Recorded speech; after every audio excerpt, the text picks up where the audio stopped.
pagi.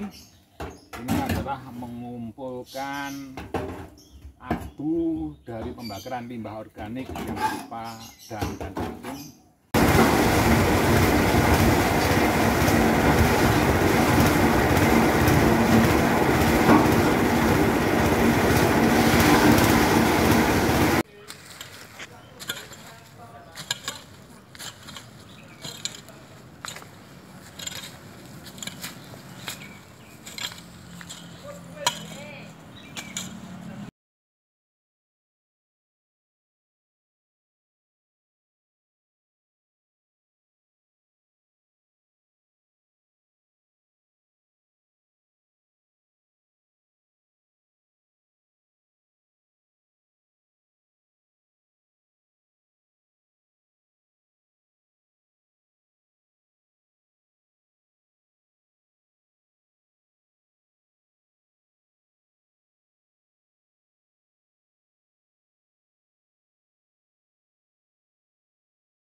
Assalamualaikum warahmatullahi wabarakatuh. Waalaikumsalam warahmatullahi wabarakatuh. Jumpa lagi dengan channel Informasi Amang Mawardi.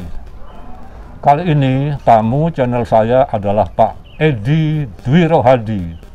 Beliau adalah salah satu kader lingkungan hidup terbaik di Kecamatan Gunung Anyar, Surabaya.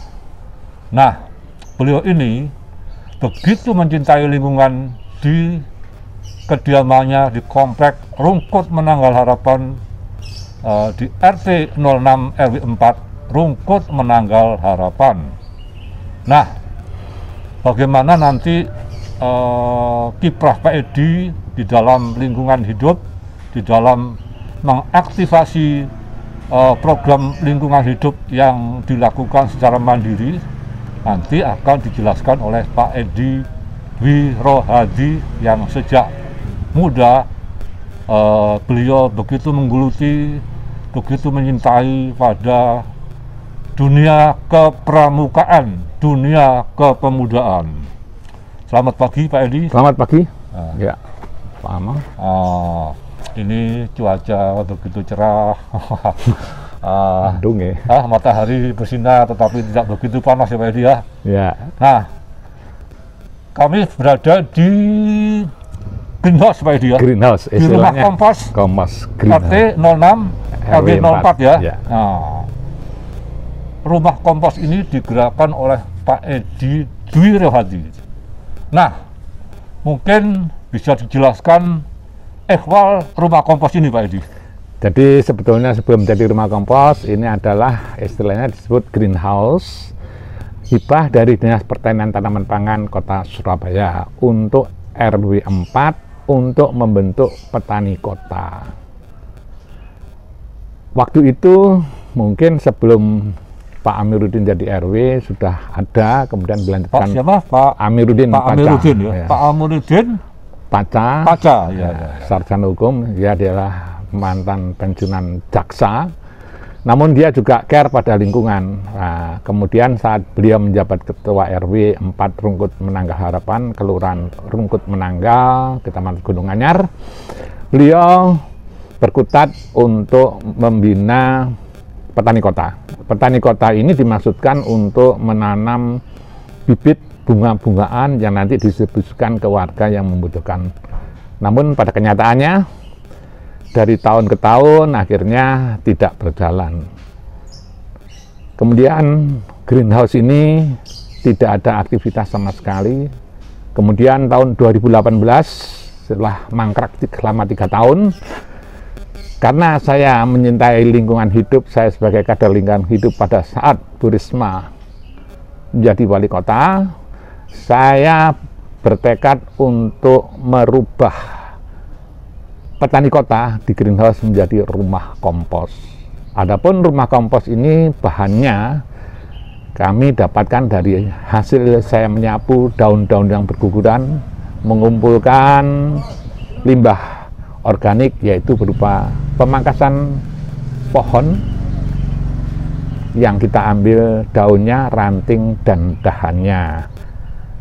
Adapun daunnya adalah untuk kompos dengan cara fermentasi, sedangkan dan rantingnya tidak saya buang, saya gunakan pertama yang telah ada ini adalah saya proses untuk menjadi abu dengan tungku pembakar di belakang saya ini. Kemudian saya modifikasi lagi, tapi belum selesai, akan saya tambahi pipa cerobong di dalam untuk membuat biokoral atau arang, karena arang kandungan nitrogen dan kaliumnya serta magnesiumnya sangat tinggi sekali. Kemudian di samping itu saya mengumpulkan limbah organik dari pasar. Kebetulan di RT 6 ini sebelah utara ada pasar Klempeng jam 8 sampai jam 11. Daripada limbah itu dibuang di tempat pembuangan akhir, limbah itu saya minta untuk dibuang di greenhouse atau di rumah kompos ini untuk bahan fermentasi, karena kandungan limbah pasar sangat kaya sekali dengan nitrogen. Dan di situ juga sudah saya siapkan daun-daun yang telah saya cacah, kemudian ranting dan pohon. Memang saat ini belum proses untuk fermentasi karena waktu dan tenaga. Perlu diketahui bahwasanya saya sejak tahun 2018 ini adalah pekerja single fighter, istilah monconya begitu. Single fighter. Sebentar Pak Edi ya. Tadi waktu prawawancara, nah antara lain Pak Edi menyebut dulu juga pernah dilakukan usaha pengumpulan sampah dari warga. Betul. Nah, yang kemudian dijadikan pupuk yang saya pernah lihat diletakkan di plastik-plastik itu. Iya. Nah, itu gimana? Mungkin bisa diceritakan. Ini pada tahun 2012, kebetulan saya belum menempati di greenhouse ini, saya sudah melaksanakan pembuatan pupuk kompos dengan 2012-2013 dengan mesin. Sebetulnya mesin pencacah ini adalah diberikan cuma-cuma oleh warga saya yang bernama Insur Budi Rahmat, alumnus teknik mesin ITS, memberikan mesin ini kepada RT 6 sebelumnya. Kemudian sama Pak RW waktu itu Pak Amiruddin, kemudian dia dari RT 1 sampai 14, jadi perlu diketahui bahwa R4 Rungkut Menanggal Harapan Kelurahan Rungkut Menanggal ini adalah dari RT 1 sampai dengan 14. Kemudian diadakan urunan untuk membeli powernya, yaitu mesin penggeraknya mereknya Dina 2,5 PK kalau nggak salah. Namun pada kenyataannya setelah saya produk di 8 balai RT itu pernah dipakai KKN dari Universitas Surabaya dan Sidoarjo. Waktu itu Sekretaris Kelurahan Rungkut Menanggal Pak Tomo membawa kira-kira 20 orang anak ke rumah. Iki uru ono ngompos Pak Edi, lah adalah itulah. Akhirnya saya lebih yakin, lebih bertekad untuk sebagai kader lingkungan untuk tidak terlalu muluk-muluk ya sekitar lingkungan ini aja. Namun berapa hari Pak? Ya selama 1 bulan. 1 bulan. 1 bulan. Jadi saya ajari bagaimana cara proses kompos. Dan pada saat itu juga saya dengan beberapa mahasiswa door to door ke warga saya coba untuk memilah sampah. Jadi ada kresek warna putih, ada kresek warna hitam. Yang hitam untuk sampah basah. Namun pada pelaksanaannya untuk berubah mindset seseorang itu tidak mudah. Walah Pak Edi gak masa, walah kadung kecampur Pak Edi lah, itulah. Memang liku-likunya di situ. Sampai saya juga dengan beberapa mahasiswa ke pasar. Waktu itu belum ada koordinasi dengan petugas pasar. Kita ngambil limbah organik pasar. Waduh Pak Edi dosennya sampah. Jadi komennya dari pedang-pedang pasar seperti itu, saya enjoy aja. Saya tidak malu karena jiwa kepramukaan saya masih melekat sampai saat ini. Itu Pak Mang. Ya. Gini Pak Dia, ini saya mencoba untuk menarik ke persoalan global, ya, persoalan global. Dalam hal ini persoalan global yang ada di RT 06, di RT yang dulu Pak Edi pernah jadi ketua RT ya. Ya, 87, 89. Pada awal-awal tahun 80-an kalau tidak salah ya. Tahun 87, 89 sampai sekarang saya jadi pengurus RT. Halo. Nah, itu kok saya amati ya, di lingkungan ini kok begitu hijau.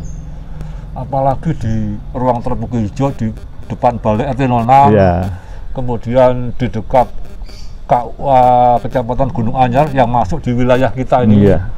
Kemudian hampir di seluruh blok yang ada di RT 06 ini saya lihat begitu hijau. Ya. Nah, ceritanya gimana gitu. Itu mungkin Pak Edi bisa menjelaskan. Oh, karena bisa. pada awal-awal dulu itu kalau tidak salah Pak Edi pernah memberikan bibit mangga mana lagi. Betul. Itu kan upaya dari gerakan penghijauan yang dulu dilakukan Pak Edi ya. Ya. Nah, mungkin bisa jelaskan. Jadi gini, alhamdulillah warga saya yang terhormat Bapak Insur Haji Suparno waktu itu menjabat kepala kebun bibit Poh Jentrek Pasuruan. Melihat sampai rumahnya kosong, ya dipersilakan saya sebagai ketua RT untuk, waktu itu belum ada balai RT, untuk mengadakan pertemuan warga di rumah kosong itu. Namun tetap kebersihan saya jaga. Kemudian atas inisiatif saya, kemudian atas bantuan dari Pak Parno, kami diberi bibit mangga mana lagi yang kira-kira tahun 88 nggak salah.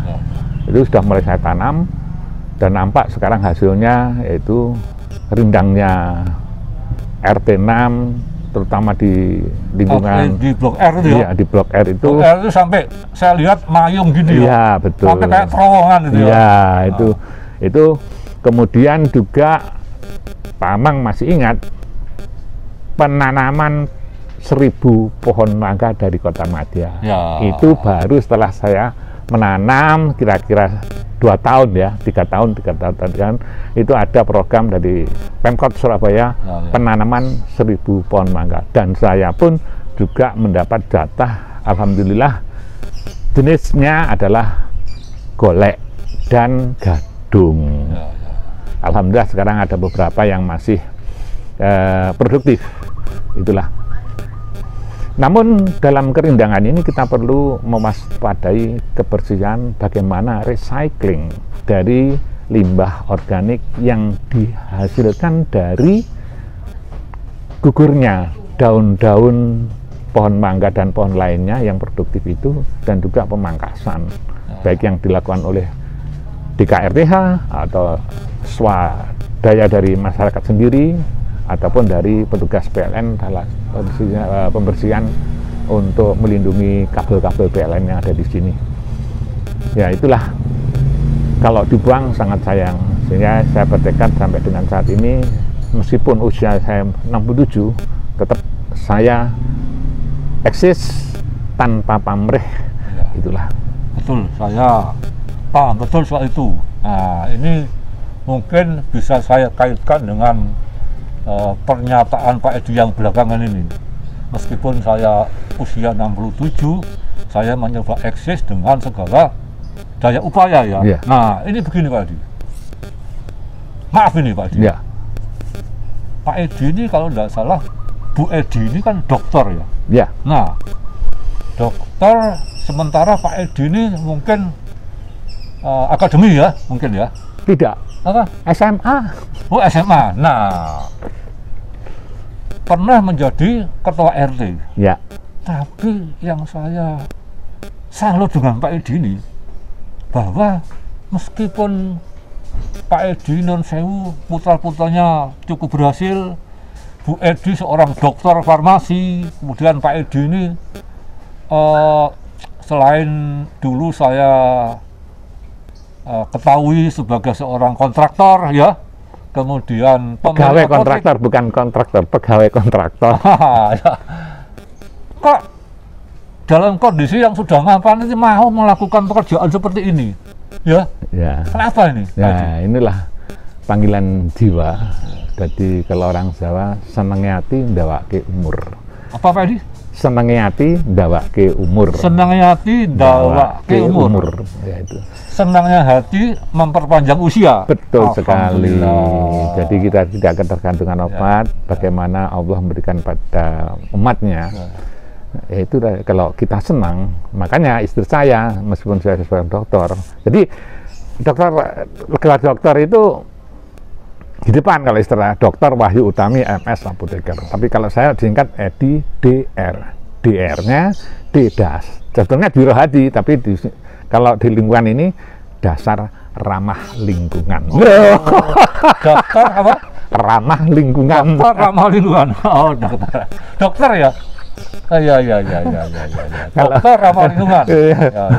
Ya. Menarik. Ya, itulah. Jadi saya tidak menitik beratkan pada pembuatan kompos yang memang nanti saya jual untuk menutup biaya karena ya jauh, karena saya single fighter, saya usahakan sendiri. Nah, harapan saya masyarakat ini berpartisipasi, tentunya bagaimana kita menjaga kelestarian lingkungan hidup kita. Makanya kita harus sangat hati-hati dalam langkah, karena tidak semua orang suka, tapi banyak yang benci pada kita, sehingga dengan demikian langkah kita bisa mewaspadai, bisa kalau orang Jawa tanggap sasmito. Ya. Itu Tanggap Masito itu semacam sing eling atas wadah. Iya, betul. Yang selalu berhati-hati dan mewaspadai. Bejo-bejone wong lali isih bejo wong sing eling lan waspada. Tadi pada saat sebelum kita wawancara, Ya. kita sempat ngobrol-ngobrol. Saya tanya tadi Pak Edi bahwa yang dilakukan ini bukan karena perintah dari Pak Lurah atau dari Pak Camat atau dari Bu Wali Kota ya? Tidak. Nah, tidak ya, tapi Tidak. atas kemauan sendiri. Ya. Sehingga menghasilkan penghargaan yang tadi saya lupa ya. Mungkin bisa disebut Pak Edi, penghargaan apa itu? Jadi gini, suatu saat saya dipanggil dari Kelurahan Rungkut Menanggal, yaitu Ibu Nurul, sebagai Lurah Rungkut Menanggal. Saya dipanggil untuk mengisi kuesioner. Kuesioner ini dari Dinas Lingkungan Hidup. Loh, lah kalau harusnya ya Bu Lurah, tapi yang lakukan ke Pak Edi, ya udah saya buat. Ternyata soalnya ini menurut saya pertanyaan ini tingkatannya S1 ya, tapi saya tidak mundur bahwasannya ini mengenai lingkungan hidup. Kemudian setelah saya isi, saya gambar di greenhouse ini, kemudian saya tanda tangani, kemudian Bu Lurah menyetujui, yang mengusulkan, kemudian diserahkan ke lingkungan hidup. Saya tidak ambil pusing, ada lomba, ada penilaian, saya tidak ambil pusing. Tentunya nanti kita lihat akhirnya. Kalau orang Jawa bilang temen bakal tinemu, itu. Dan ikhlas, setelah sabar, saya berkutat terus. Saya sudah lupa kapan itu diserahkan. Tiba-tiba 2019, kira-kira bulan Juni atau Juli, itu ada petugas pegawai dari Dinas Lingkungan Hidup Kota Surabaya untuk meninjau kegiatan saya. Waktu itu ya belum seperti ini, jadi masih saya nyadah dan sebagainya. Tapi prinsip saya bagaimana menekan, jangan sampai sampah organik, limbah organik ini dibakar. Dulu saya lihat memang dikumpulkan, dibakar, memang praktis ya. Tapi sangat prihatin sekali kalau ada pembakaran sampah ini. Padahal itu sangat berguna. Allah memberikan kehidupan pada kita, yaitu berupa daun kering, itu pun rezeki bagi saya. Bukan sampah, tapi rezeki bagi saya untuk melestarikan lingkungan hidup ini. Tapi ini insinerator ini itu untuk apa Pak Edi? Nah, reaktor ini adalah insinerator ini adalah untuk membakar dahan dan ranting serta pohon. Kalau pohon kita potong-potongi, kemudian setelah itu kita masukkan, di bawahnya kita pasang kompor oli ya, Ya. kompor oli. Nanti mungkin ada videonya ya, kompor oli, kemudian kita bakar, kita pakai stom. Ya. Dan ini pun sudah saya modifikasi lagi dari hasil melihat, membaca, mempelajari YouTube dari beberapa YouTube ini, cara bagaimana membuat biokoral, bagaimana cara membuat abu dan sebagainya. Karena nun sewu, kalau di Surabaya ini kotoran sapi juga tidak ada, jadi andalan saya adalah kompos. Oh ya. Gitu. Nah, terus gini Pak Edi, ini saya mau tanya ya, mungkin Pak Edi tahu dengan lingkungan di sekitar RT maupun RW kita ini ya, Pak mengetahui. Apakah ada orang seperti Pak Edi atau sosok seperti Pak Edi yang melakukan pekerjaan seperti ini? Saya kira kok belum ada ya, belum tahu ya, belum tahu. Kalau belum dia kalau tahu mungkin dia banyak ada dari RW 1 pernah datang sini untuk belajar ada, tapi ya hanya sekedar tahu aja lah. Udah ada kelanjutannya ya. Ya sekarang lihat sampah limbah pasar itu sudah berbau. Ya. Menurut kita wah bau. Iya. Siapa yang mau melakukan pekerjaan itu nggak dibayar ya? Lah iya. Kalau udah ada tadi apa senangnya hati gawe nambah umur. Oh, nambah umur. Iya. Ya, kemudian limbah pasar ini ada dua macam ya. Kita gunakan sebagai fermentasi, sebagai biokomposter dari sampah daun yang sudah kita cacah, juga sebagai pupuk organik cair. Nah, di sebelah timur ada profil tank, itu hasil pengumpulan fermentasi limbah organik pasar, kemudian timbullah pupuk organik. Memang pupuk organik cair kurang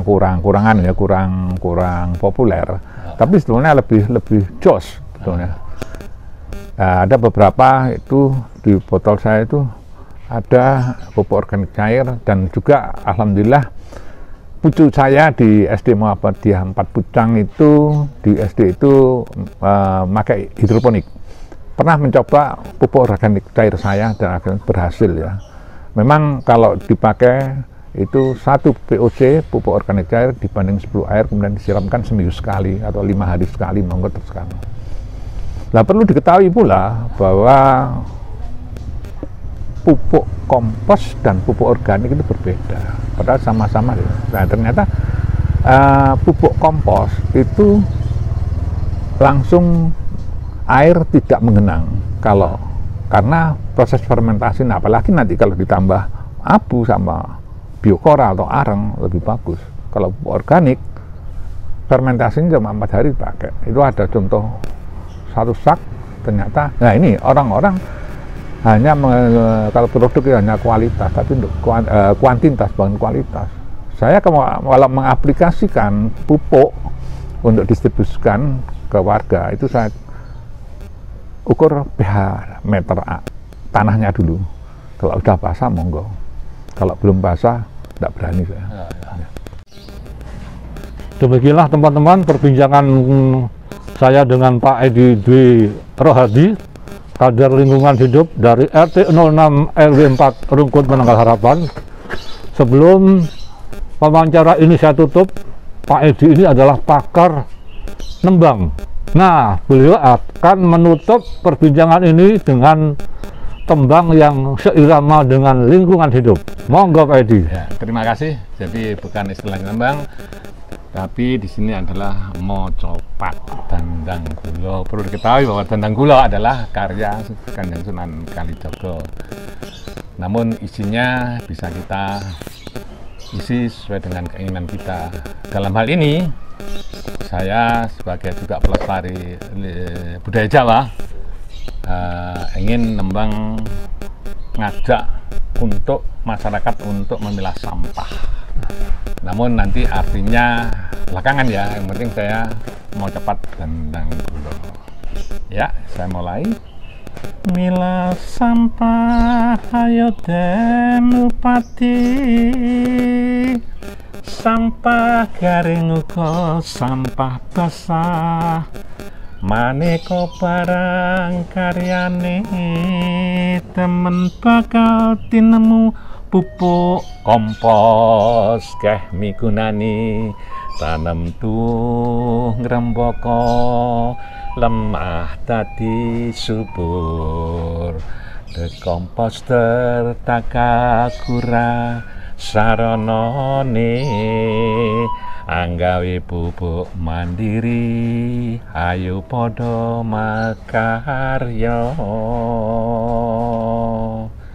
Surabaya puspita sayakti ijo resik saindenging kutha green and clean basa moncone warga samya nyangkuyung kahanane kang edi peni santosa lan raharja pamong praja kudu gregojan cut tali wanda nata kutha akas regep lan disiplin tugas bangkit sampurna. Surabaya Surabaya ijo resik kutha Surabaya green and clean basa moncone adipura oleh-olehane kebanggaan arek-arek Surabaya. Itu mocopot saya pernah dimuat di majalah Penyebar Semangat kalau nggak salah tahun 2009. Ya sudah berkutat bagaimana melestarikan budaya sesuai dengan milah sampah ayo den Bupati. Ayo kita ambil sampah, berusaha memilah sampah garing ke sampah basah. Dari sampah itu, limbah organik itu,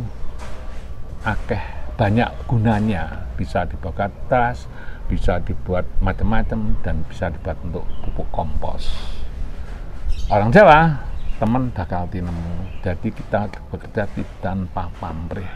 Kabeh semua akan tinemu nanti di mana. Kita juga nggak tahu sebagai pelaku lingkungan hidup ini. Namun alhamdulillah 2019 bulan November saya mendapat piagam penghargaan dari Ibu Wali Kota waktu itu Bu Risma sebagai perintis lingkungan hidup yang mengisikan beberapa usulan dari warga yang care pada lingkungan. Ya, kami dari Surabaya terpilih sebagai perintis lingkungan hidup. Saya bangga dengan ternyuh. Ternyata Bu Risma, insya Allah Pak Air ini juga harus lebih kuat lagi dalam membina kader lingkungan hidup supaya care pada kita mengurangi sampah yang ke TPA. Begitulah kisahnya. Terima kasih. Dan saya tambah lagi, bagi saya tiada hari tanpa ngompos.